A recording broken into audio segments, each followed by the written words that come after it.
ಗುಂಪಲ್ಲಿ ಗೋವಿಂದ ಆಗಿಲ್ಲ, ಜಾತ್ರೆಯಲ್ಲೊಂದು ಪಾತ್ರ ಆಗಿದೆ, ಅಲೆಗಳ ಮಧ್ಯೆ ಒಂದು ಸುಳಿಯಾಗಿದೆ.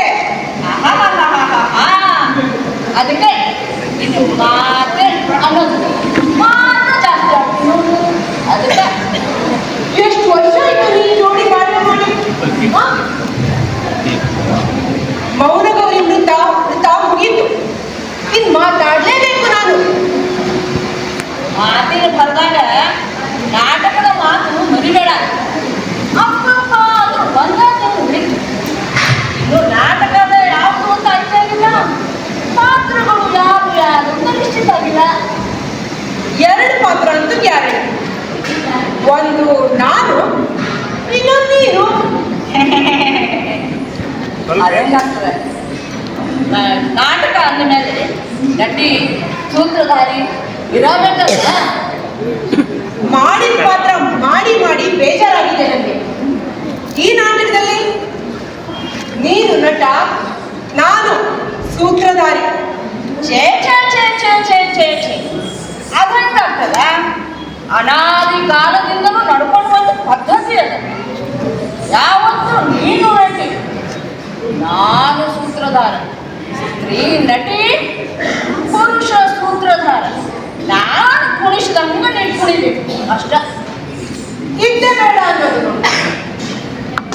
ನದಿಗಳ ದಿಕ್ಕು ಬದಲಾಗಬೇಕು ಅಂದ್ರೆ ನದಿಗಳ ಪಾತ್ರ ಬದಲಾಗಬೇಕು. ಇಷ್ಟು ವರ್ಷ ನೀನು ಹೇಳೋದು ನಾನು ಕೇಳಿದ್ದೀನಿ, ಈ ನಾಟಕದಲ್ಲಿ ನಾನು ಹೇಳೋದು ನೀ ಕೇಳು. ಯಾಕೋ ಇದೆಲ್ಲ ಅದೇ ಅಪ್ಪ. ನಾನು ಒಪ್ಪಂಗಿಲ್ಲ ಅಂದ್ರೆ ನಾನೇ ಮಾಡ್ತೀನಿ, ನಾನೇ ನಟಿ, ನಾನೇ ಸೂತ್ರಧಾರಿ, ಎರಡನ್ನೂ ನಿಭಾಯಿಸ್ತೀನಿ. ಒಂದು ವುಮೆನ್ ಶೋ, ಅದಲಿ ಬದಲಿ ಕಂಚಿ ಕದಲಿ, ಕದಲದೇ ಇದ್ರೆ ಕಂಚಿ, ಕಂಚಿಗೂ ಬದಲಿ. ಸರಿಯಪ್ಪ, ಆಯ್ತು ಬಿಡು. ನೀನೇ ಸೂತ್ರಧಾರಿ, ನಾನು ನಟ, ಒಪ್ಕೊಂಡ. ಕಲಾವಿದರು ವೈಮನಸ್ಸು ಮಾಡ್ಕೊಂಡ್ರೆ ನಾಟಕ ಚಲೋ ನಡೆಯೋದಿಲ್ರಿ, ಹೌದಲ್ರಿ? ಹೌದು. ಅದಕ್ಕೆ ನೀನೇ ರಾಣಿ, ನಾನು ನಿನ್ನ ನೆಚ್ಚಿನ ಬಂಡ. ಬಾ ಬರ್ತೀನಿ, ಕೂಡು ಅಂದ್ಕೊಡ್ತೀನಿ ಅಷ್ಟೇ. ಕೂಡು ಅಂದ್ರೆ ಕೂಡ್ತೀನಿ. ಇಂಥ ಜಾಣ ಮಾತಿಗೆಲ್ಲ ಬಲ ಇಲ್ಲ. ಕೂಡೋ ಬಳಿಯ ಮಾತು ಆಮೇಲೆ, ಮೊದಲು ನಾಟಕದ ಮಾತಾಡು. ಅಪ್ಪಣೆ. ಯಾವ ನಾಟಕ ಆಡಿಸೋರಿದ್ದಾರೆ ಸೂತ್ರಧಾರಿಗಳು? ನಿರ್ಭಯ, ನಿರ್ಭಯ ರಾಮಾಯಣ ಅಲ್ಲ, ಮಹಾಭಾರತ ಅಲ್ಲ, ಭಾಗವತನೂ ಅಲ್ಲ, ಮೂರು ಬಿಟ್ಟ ನಿರ್ಭಯ. ನಾಲ್ಗೆ ಮೇಲೆ ಹಿಡಿತಾ ಇದ್ದೀನಿ ಮಹಾಶಯ. ಮೂರು ಬಿಟ್ಟದ್ದಲ್ಲ, ಮೂರನ್ನು ಕಟ್ಕೊಂಡು. ಅರ್ಥ ಆಗ್ಲಿಲ್ಲ. ನಮ್ಮಂತವ್ರ ಮಾತು ನಿಮ್ಮಂತವ್ರಿಗೆ ಅರ್ಥ ಆಗೋದು ಕಷ್ಟವೇ. ಅರ್ಥ ಆವಾಗ ಹೇಳ್ಬೇಕಾಗಿದ್ದು ಸೂತ್ರಧಾರನೆ ಹೊಡೆಯಪ್ಪ. ನಿರ್ಭಯ ಅನ್ನೋದು ರಾಮಾಯಣ ಅಲ್ಲ, ಮಹಾಭಾರತ ಅಲ್ಲ, ಭಾಗವತನೂ ಅಲ್ಲ. ಕಥೆ ಅದಲ್ಲ, ಆದ್ರೆ ವ್ಯಥೆ ಅದೇ. ಅಯ್ಯೋ, ಒತ್ತ ಒಗಟಿನ ಮಾತು. ಛ! ಅಯ್ಯ ನಟನೆ. ಹಿಂದೆಲ್ಲ ಸೀತೆ, ದ್ರೌಪದಿ, ಶಕುಂತಲೆಯರ ಪಾತ್ರಗಳನ್ನ ನಾವು ಮಾಡ್ತಾ ಇದ್ವಿ. ಈ ನಾಟಕದಲ್ಲಿ ಸೀತೆ, ದ್ರೌಪದಿ, ಶಕುಂತಲೆಯರೇ ನಮ್ಮ ಪಾತ್ರ ಮಾಡ್ತಿದ್ದಾರೆ. ಓಹೋ, ಅದಲ್ಲ ಅನಾದಿ ಕಾಲದ ಹಿಂದಿನ ಕಾಲದಿಂದ ನಡ್ಕೊಂಡು ಬಂದಿದ್ದಾರೆ. ಅದಕ್ಕೆ ಅದು ಪದ್ಧತಿ ಯಾವತ್ತು ಕಲಾವಿದರು ಅವರ ದೇಶ ಅನಾದಿ ಕಾಲದಿಂದಲೂ ನಡ್ಕೊಂಡು ಬಂದ ಪಾತ್ರ ಅಡುಕೋಬೇಕು, ಕಥೆ ಕಳ್ಕೋಬೇಕು. ಈಗ ಅವರೆಲ್ಲ ತಮ್ಮ ತಮ್ಮ ಕಾಲ ಬಿಟ್ಟು, ತಮ್ಮ ತಮ್ಮ ದೇಶ ಬಿಟ್ಟು, ತಮ್ಮ ತಮ್ಮ ಕಥಾವಂತರ ಬಿಟ್ಟು ಇನ್ನ ನಾಟಕಕ್ಕೆ ಯಾಕೆ ಮಾಡಕ್ಕಾಗಲ್ಲ? ಅದ್ಭುತ, ರಮ್ಯ, ಅಸಂಗತ, ಸಂಭವ. ಪ್ರಾಮಿಸ್ ಮಾಡಿದ್ದಾರೆ ನನಗೆ, ನಿಮ್ಮ ನಾಟಕದಲ್ಲಿ ಪಾತ್ರ ಮಾಡ್ತೀವಿ, ಅವಕಾಶ ಕೊಡಿ ಕೇಳ್ತಿದ್ದಾರೆ ಎಲ್ಲ. ಅದೇ ಮಣಬಾರದೆ ಝರಿ ಸೀರೆ, ರಾಶಿ ರಾಶಿ ನಕಲಿ ಆಭರಣಗಳು, ಕೊಡಗಟ್ಟಲೆ ಕಣ್ಣೀರು, ಬೆಂಕಿ, ಬಿರುಗಾಳಿ, ಆತ್ಮಾರ್ಪಣೆ, ಭಗವಂತನ ಬಾಲದಷ್ಟು ಉದ್ದ ಮಾತಿನ ಅಸ್ಕಲಿತ ಸರಪಣಿಗಳು. ಸಾಕಾಗಿ ಹೋಗಿದೆ ಅವರಿಗೂ. ಸರಿ ಸರಿ, ರಿಹರ್ಸಲ್ಗೆ ನಟ ನಟಿಯರು 7 ಗಂಟೆಗೆ ಸೇರ್ಬೇಕಪ್ಪ. 7:30 ಆಯ್ತು, ಇನ್ನೂ ಒಂದು ನರಪೀಡೆ ಪತ್ತೆ ಇಲ್ಲ.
ಯಾಕೆ ಗಾಬರಿ ಆಗ್ತಾ ಇದೆಯೇ? ಏನ್ ಹೇಳಿ, ತಾಲೀಮು ಮಂದಿರಕ್ಕೆ ಬೇಗ ಬರ್ತೀನಂತ ಮಾತು ಕೊಟ್ಟಿದ್ದೀಜ. ನಾನೀಗ ಪಟ್ಟ ಮನುಷ್ಯ ಅಲ್ಲ, ಸುದೇಶ್ನೆಯ ದಾಸಿ ಅಂತ ಗೊತ್ತಲ್ಲ ನಿಮಗೆ. ಮಧುಪಾತ್ರೆ ಕೊಟ್ಟು ಇದನ್ನು ಕೀಚಕನ ಮನೆಗೆ ತಲುಪಿಸಿ ಮಾಡು. ಈ ಹೊತ್ತಲ್ಲಿ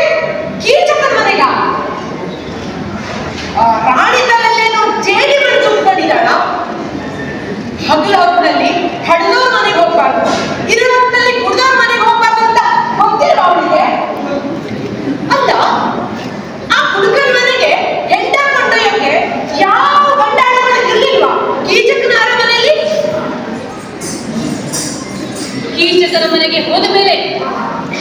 ಇದೆಲ್ಲ ಅಣ್ಣ ತಂಗಿ ಮೊದಲೇ ಸೇರಿ ಹೂಡಿದ ಕಾರ್ಯತಂತ್ರ ಅಂತ ಗೊತ್ತಾಗಿತ್ತು. ಆ ದುಷ್ಟ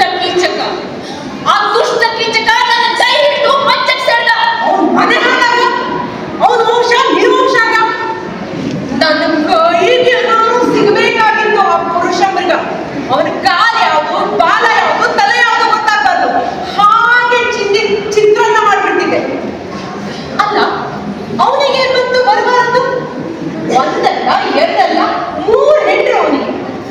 ಕೈಗೊಂದು ಕಾಲಿಗೊಂದು ಮಕ್ಕಳಿದ್ದಾರೆ. ಅಂಜಲಿ, ನೀನ್ ಅಲ್ಲಿ ಹೋದಾಗ ಅಲ್ಲಿ ಯಾರು ಇರ್ಲಿಲ್ವಾ? ಆಡು ಕಾಡು ಯಾರು ಇರ್ಲಿಲ್ವಾ?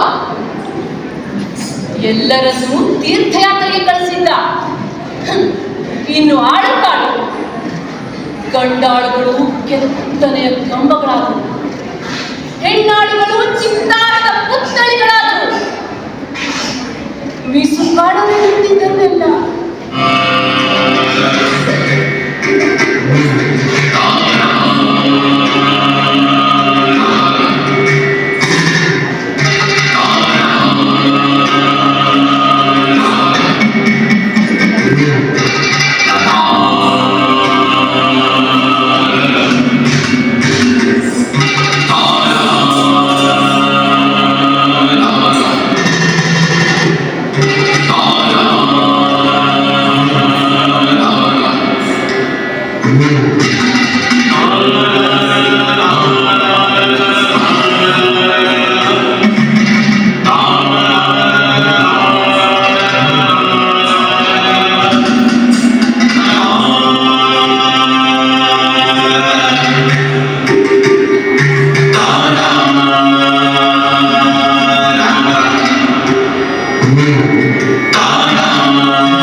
ನನಗೆ 50 ಧರ್ಮಪತಿಗಳಿದ್ದಾರೆ.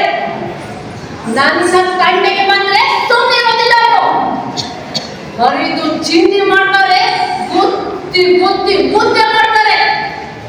ಕಿಡಿ ಹೇಳ್ದೆ ಕೇಳಿನ ನಿನ್ನ ಮಾತನ್ನ.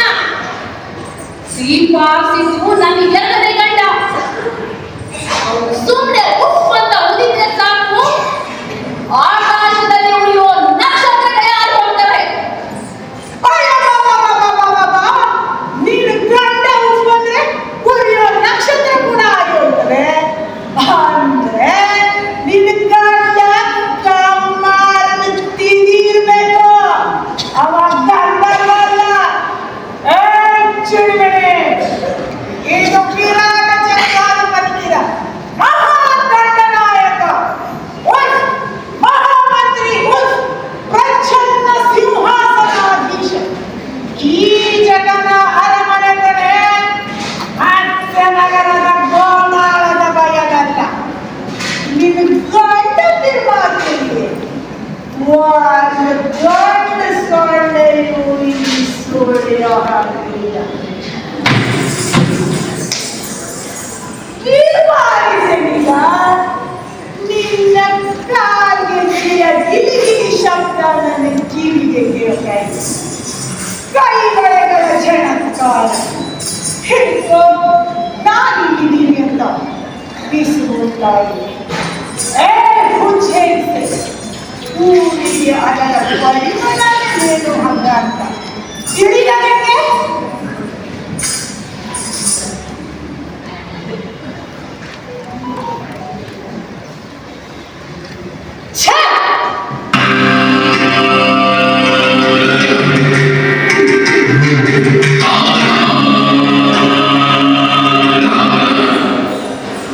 ಸಮಾಧಾನ ಮಾಡು.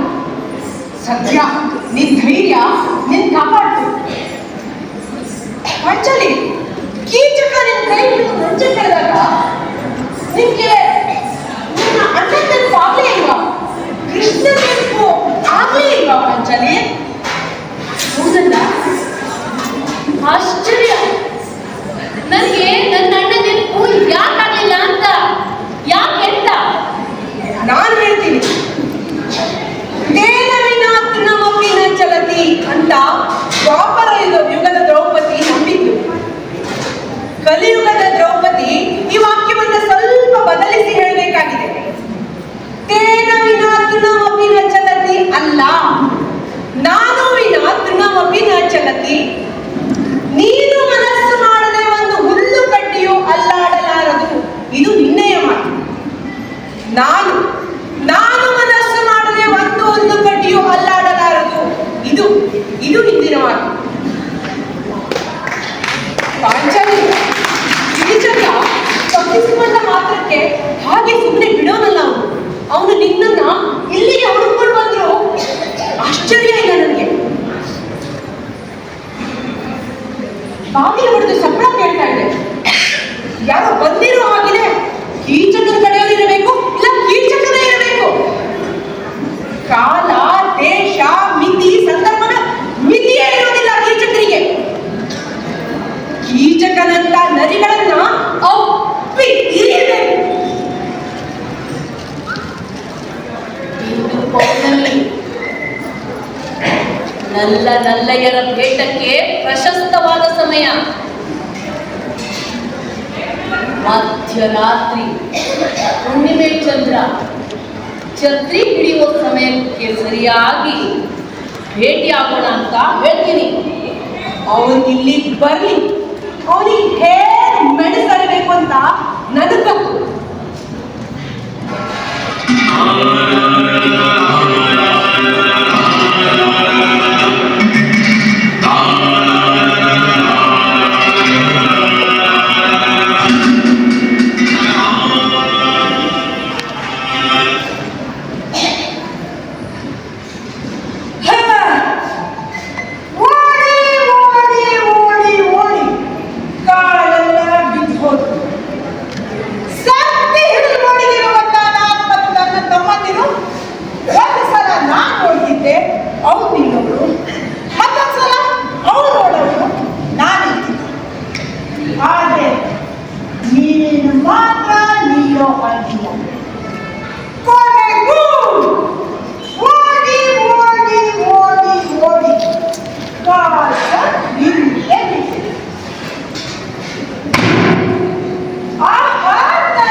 ಅಲೆಯೋ ಕೃಷ್ಣಾಗ್ರಗಳು ನಿನ್ನ ಕಣ್ಣಲ್ಲಿ ದಿಢೀರ ಮೈಯಲ್ಲಿ ನಡುಕರುಗಳು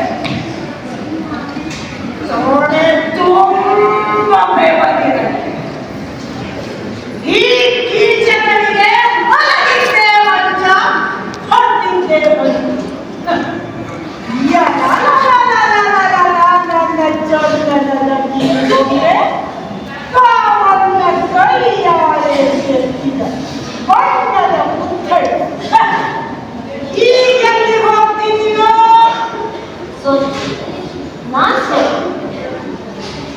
ಬೇಡ, ಸೋತ ಮೈಯಲ್ಲಿ ಸುತ್ತಿಲ್ಲ. ಇದು ಪೌರ್ಣಮಿ.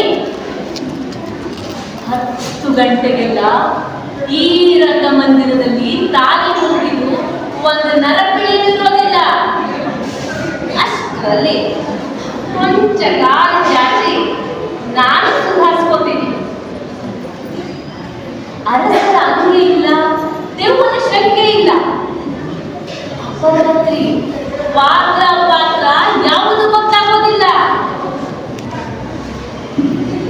ಅರಮನೆ ಬ್ಯಾಂಗಟ ಮೇಲೆ ಕೂಗಿ ಕನ್ನ ಹೊತ್ತಿಗೆ ಸರಿಯಾಗಿ ನೀನು ಯಾರಿಗೂ ತಿಳಿದಿರುವ ಹಾಗೆ ಮುಸುಕ್ ಹಾಕೊಂಡು ತೀರದ ಮಂದಿರಕ್ಕೆ ಬಂದ್ಬಿಡು. ನಾನು ಒಂದು ವಾರಕ್ಕೂ ತಯಾರಾಗಿರ್ತೀನಿ.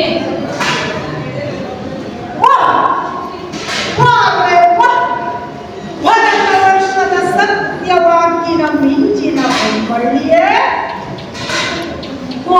ಮಾಡಿಯುಂಟ ಹೋಗಬಾರದು. ಇನ್ನು ನಾನು ಕಂಡಲ್ಲಿ ನಾನು ಸಾಯಲ್ಲ, ನೀನು ಸಾಯಲ್ಲ.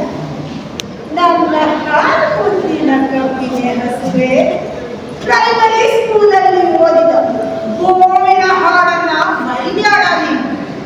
ಸತ್ಯವೇ ನನ್ನ ತಾಯಿ ತಂದೆ, ಸತ್ಯವೇ ನಮ್ಮ ಬಂಧು ಬಳಗ. ಸತ್ಯವಾಕ್ಯಕ್ಕೆ ತಪ್ಪಿ ನಡೆದರೆ ಮೆಚ್ಚಲಿ ಪರಮೇಶನು. ಧನ ಧನ ಧನ ಧನ 12 ಗಂಟೆ ಹೊಡೆದದ್ದೇ ತಡ.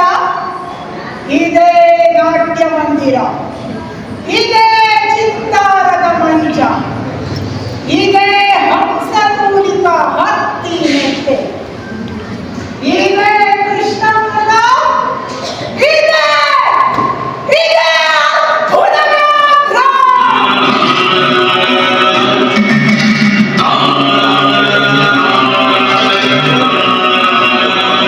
8 ಗಂಟೆ ಆಗ್ತಾ ಬಂತು. ಈ ನಟ ಮಹಾಶಯ ಕಾಣ್ತಾ ಇಲ್ವಲ್ಲ?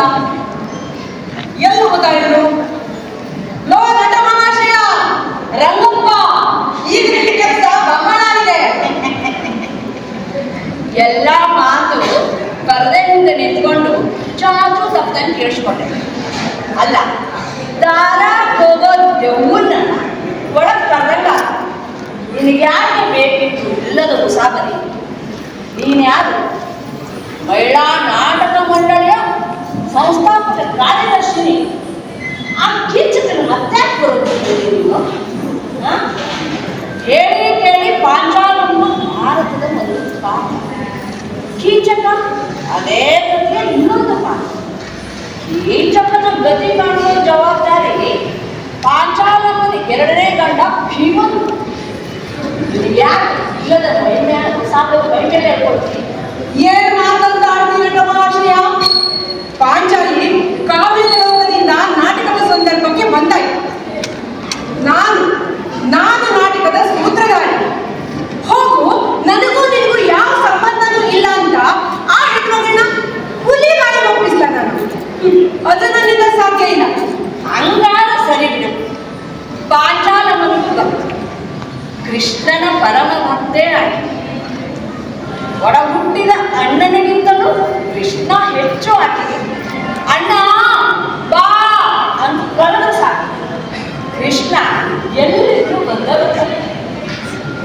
ಎಷ್ಟು ಸಾಲಿಂದ ನಾನು ನನ್ನ ಅಣ್ಣನ ಕೂಗೋದು? ಇನ್ನು ನಾನು ನನ್ನ ಅಣ್ಣನ ಕೂಗೋದಿಲ್ಲ. ಹಂಗೆಲ್ಲ ಹಠ ಮಾಡಬೇಡ ಕನ್ಯವ್ವ. ನೀನು ಅಂದ್ರೆ ಜೀವ ಕಣಮ್ಮ. ಅವತ್ತು ಅಲ್ಲಿ, ಇವತ್ತು ಇಲ್ಲಿ. ಬೆಂಗಳೂರು ಆಯ್ತು, ಡೆಲ್ಲಿ ಆಯ್ತು, ಕಲ್ಕತ್ತಾ ಆಯ್ತು. ಸ್ಕೂಲಲ್ಲಿ, ಬಸ್ಸಲ್ಲಿ, ಕಚೇರಿಯಲ್ಲಿ, ಟ್ರಾಮಲ್ಲಿ, ಎಲ್ಲೆಲ್ಲಿ ಅಂತ ಬರೋದು. ಇನ್ನಾದ್ರೂ ದೇವರನ್ನ ದೇವ್ರ ಪಾಡಿ ಬಿಡೋದು ಒಳ್ಳೇದು ಅನ್ಸುತ್ತೆ ನನಗೆ. ಆದ್ರೂ ಯಾವುದು ಬೇಡ, ಗಂಡನಾದ್ರೂ ಕರಿಯೇ. ಅವತ್ತು ಕೀಚಕನಿಂದ ನೀನು ಕಾಪಾಡಿದ್ದು ನಿನ್ ಗಂಡ, ಇವತ್ತು ಕೀಚಕನಿಂದ ನೀನು ಕಾಪಾಡ್ತಾನ. ಸೀತೆನ ಲಕ್ಷ್ಮಣ ಕಾಪಾಡಬೇಕು, ದ್ರೌಪದಿನ ಭೀಮ ಕಾಪಾಡಬೇಕು, ಶಕುಂತಲೆನ ಕಣ್ಣ ಕಾಪಾಡಬೇಕು. ಇದೇ ಪಾಡ ಹೆಣ್ಣಿಂದು. ತನ್ನನ್ನೇ ತಾನು ರಕ್ಷಿಸಿಕೊಳ್ಳೋ ಕಾಲ ಯಾವತ್ ಬರುತ್ತೆ ಅಂತ ನಮ್ಮಣ್ಣ ಮೋಹನ ಹೇಳ್ತಾ ಇದ್ದ. ಈ ಭರತ ವರ್ಷದಲ್ಲಿ ಮಧ್ಯರಾತ್ರಿ ನಿರ್ಭಯವಾಗಿ ಒಂದು ಹೆಣ್ಣುಮಗಳು ಬಡು ಬೀದಿಯಲ್ಲಿ ಓಡಾಡ್ತಾಳೋ ಆವಾಗಲೇ ಅದು ರಾಮರಾಜ್ಯ ಆಗತ್ತೆ ಅಂತ. ರಾಮರಾಜ್ಯ ಹೇಗಿತ್ತು ಅಂತ ಗೊತ್ತಾ ನಿಮಗೆಲ್ಲ? ಈ ಮಾತನ್ನ ಹೇಳೋ ಮುಸ್ಲಿಂ ಮಾಯಾವಿನಿ ನೀ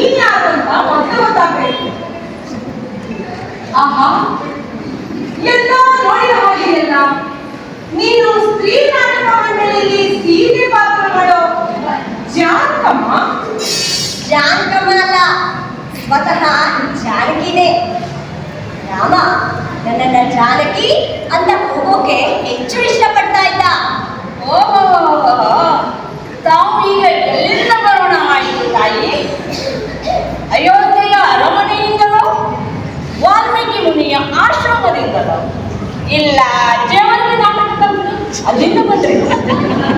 ನಾನೀಗ ವಾಲ್ಮೀಕಿ ಮುನಿಗಳ ಆಶ್ರಮದಲ್ಲೂ ಇಲ್ಲ, ಅಯೋಧ್ಯೆಯ ಅರಮನೆಯಲ್ಲೂ ಇಲ್ಲ.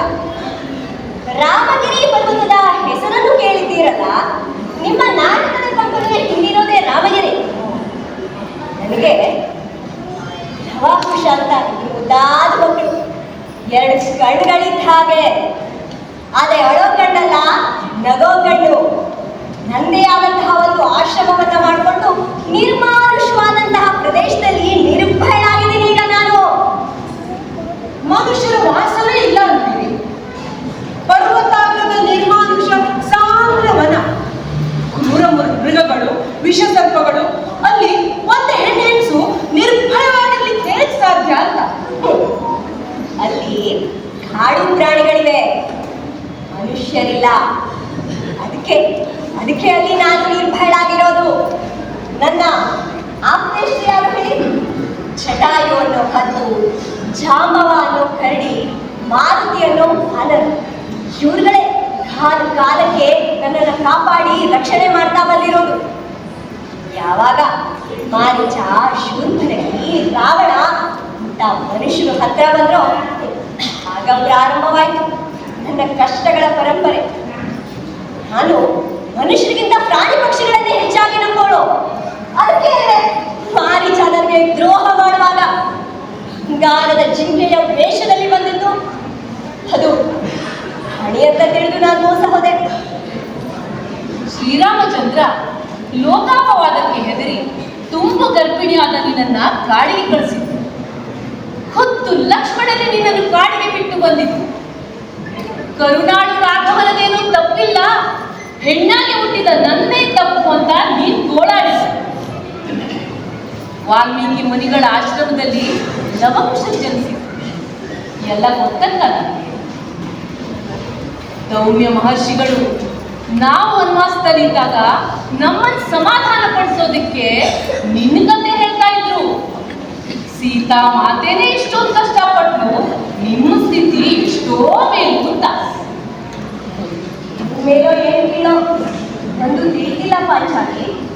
ಹುಡುಗಂಟಿ ತೂಕ ಹೆಚ್ಚು, ಹುಡುಗಂಟಿ ತೂಕ ಕಡಿಮೆ ಅಷ್ಟೇ. ಯಾವ ಹೆಣ್ಣಿಗೂ ನೀರು ಹಾಕೋಕ್ ತಪ್ಪೋದಿಲ್ಲ. ಆದ್ರೆ ಈಗ ನಾನು ನೆಮ್ಮದಿಯಾಗಿದ್ದೀನಿ. ಮನುಷ್ಯ ಸಂಬಂಧ ಏನು ಅಂತ ಅರ್ಥ ಆದ್ಮೇಲೆ ಸಂಬಂಧ ಕಟ್ಟಿಕೊಳ್ಳಿ, ಕಳಿಸ್ಕೊಳ್ಳಿ, ಮನಸ್ಸಿನ ಮೇಲೆ ಯಾವ ಪರಿಣಾಮನೂ ಆಗ್ತಿಲ್ಲ ಪಾಂಚಾಲಿ. ಕೊನೆಗೂ ಪುರುಷ ನೋಡೋದು ತನ್ನ ಸುಖಾನೇ ಹೊರತು ತನ್ನ ನೆಚ್ಚಿ ಬಂದವಳ ಸುಖವನ್ನಲ್ಲ. ಶ್ರೀರಾಮಚಂದ್ರನಿಗೆ ಪ್ರಜೆಗಳು ಮುಖ್ಯವಾದರು, ನಿನ್ನ ಗಂಡನಿಗೆ ಧರ್ಮಸ್ಥಿತಿ ಮುಖ್ಯವಾಯಿತು, ಇನ್ನು ದುಷ್ಯಂತನಿಗೆ ಮಗ ಮುಖ್ಯ ಆದ. ಶಕುಂತಲೆ ಅಲ್ಲ. ಮಕ್ಕಳು ರಾಮಾಯಣದ ಹಾಡು ಹೇಳೋದ್ರ ಮೂಲಕ ಅವರ ಅಮ್ಮನ ಕಥೆನ ಎಷ್ಟು ಚೆನ್ನಾಗಿ ಹೇಳ್ತಾರೆ ಅಂತ. ಅವರು ಧಬ್ಬುರಿ ಮೀಡ್ತಾ, ಹಾಡ ಹಾಕ್ತಾ, ಕಾಲ್ಗೆಜ್ಜೆ ಕುಣಿಸ್ತಾ ರಾಮಾಯಣದ ಹಾಡನ್ನು ಹಾಡ್ತಾ ಇದ್ರೆ ನನ್ನ ದುಃಖ ಎಲ್ಲ ಮರ್ತೋಗುತ್ತೆ. ನಾನು ಹೇಳ್ತೀನಿ ಅವರಿಗೆ, ರಾಮಾಯಣದ ಹಾಡನ್ನು ಹೇಳ್ತಾ ಊರೂರು ತಿರುಗಿ ಸೀತೆ ಏನೇನು ಕಷ್ಟಪಟ್ಲು ಅಂತ ಗೊತ್ತಾಗಲಿ ನಮ್ಮ ಎಲ್ಲ ಹೆಣ್ಮಕ್ಳಿಗೂ ಅಂತ. ತಪ್ಪಿಗೆ ಶಿಕ್ಷೆ ಸರಿಯಮ್ಮ. ಅಲ್ಲಿ ಯಾವ ತಪ್ಪು ಮಾಡಿದ ನನಗೆ ಶ್ರೀರಾಮಚಂದ್ರ ಯಾಕೆ ಈ ಶಿಕ್ಷೆ ಕೊಟ್ಟ? ಯಾಕೆ ಈ ಅಗ್ನಿ ಪರೀಕ್ಷೆ? ಯಾಕೆ ಈ ದೇಶೋತ್ಪಾದನೆ? ಯಾವ ತಪ್ಪಿಗೆ ಪಾಂಚಾಲಿ? ಯಾವ ತಪ್ಪಿಗೆ? ನಾನು ಶ್ರೀರಾಮಚಂದ್ರನನ್ನೇ ಕೇಳಿದೆ. ಲವಕುಶರನ್ನ ನನ್ನ ಮಕ್ಕಳು ಅಂತ ಒಪ್ಪಿಕೊಂಡಿದ್ದೇನೆ. ಪಾಂಚಾಲಕ್ಕೆ ಅಯೋಧ್ಯೆಗೆ ನಾನನ್ನೇ ಕ್ಷಮಿಸು ಕಾಣುತ್ತೇನೆ. ನನಗೆ ಮನುಷ್ಯರ ಮೇಲೆ ನಂಬಿಕೆ ಉಳಿದಿಲ್ಲ. ನಾನು ಹೋಗ್ಲಿಲ್ಲ ಅಯೋಧ್ಯೆಗೆ, ಇಲ್ಲೇ ಅವಗಿರಿಯಲ್ಲೇ ಉಳಿದೆ. ಲವಕುಶರ ಬಾಯಲ್ಲಿ ರಾಮನನ್ನು ಎಷ್ಟು ಪ್ರೀತಿಯಿಂದ ನಡೆಸ್ಕೊಳ್ತಿದ್ದ ಅಂತ ಕೇಳ್ತಾ ಕೇಳ್ತಾ ಸಂತೋಷ ಪಡ್ತಾ ಅವರು ಹೇಳ್ತಾ ಇದ್ದ ಹಾಡು ಸೀತಾರಾಮರ ಕಥೆಯನ್ನ.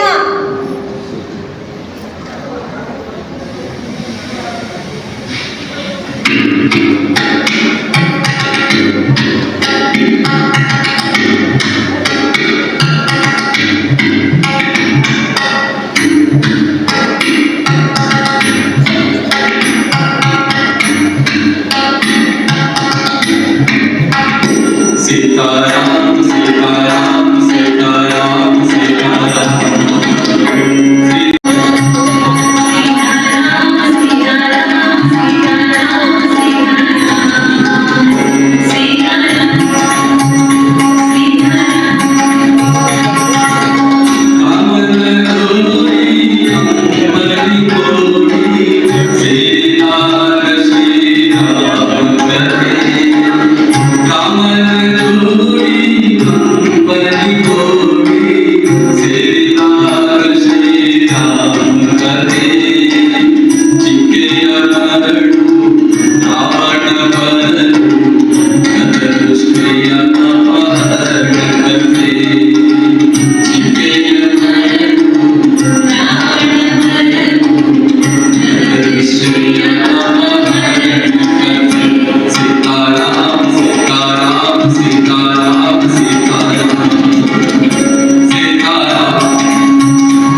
ಕಾಣಿಸಲ್ಲ, ಹೆಂಡತಿ ಮರ್ತ್ ಹೋಗ್ತಾಳೆ. ಉಂಗುರ ಕಾಣಿಸತ್ತೆ, ಹೆಂಡತಿ ಏಕ್ದಮ್ ನೆನಪಿಗೆ ಬರ್ತಾಳೆ. ಬೆರಳಲ್ಲ, ಉಂಗುರ ಮುಖ್ಯ ಅವನಿಗೆ. ಒಂದು ಕಾಣೋರಿಗೆ ಹೆಣ್ಣು ಹೇಗೆ ಕಾಣ್ತಾಳೆ ಅಲ್ವಾ ಸೋದರಿ? ಜಾನಕಿ, ಪಾಂಚಾಲಿ ಯಾರ ಬೇಕಾದ್ರೂ ಕೇಳಿ. ಆ ಸ್ಥಾನದಲ್ಲಿ ನಾನು ರಾಜನಿಗೆ ಅನಾರ್ಯ ಅಂತ ಬೈದೆ, ಸಾಕು. ಅನಾರ್ಯ? ಎಂತ ಪರಿಗುಣವನ್ನೇ ತಾಯಿ ನೀನು! ನೀನು ಮಾಡಬಾರದ ಅವಮಾನ ಮಾಡಿದಂತಹ ದುಶ್ಯಂತನಿಗೆ ಅನಾರ್ಯ? ಅಯ್ಯೋ ಅನ್ಸುತ್ತೆ ನನಗೆ. ಶಂಕು, ನೀನು ಹಿಮಾಲಯಕ್ಕೆ ಹೋದಾಗೂ ಸಹ ದುಷ್ಯಂತನಿಂದ ಬೆಂಬತ್ತಿ ಬಂದಿದ್ದಂತಲ್ಲ, ಯಾಕೆ? ಅದ್ಯಾಕ್ ಬರ್ತಾನೆ?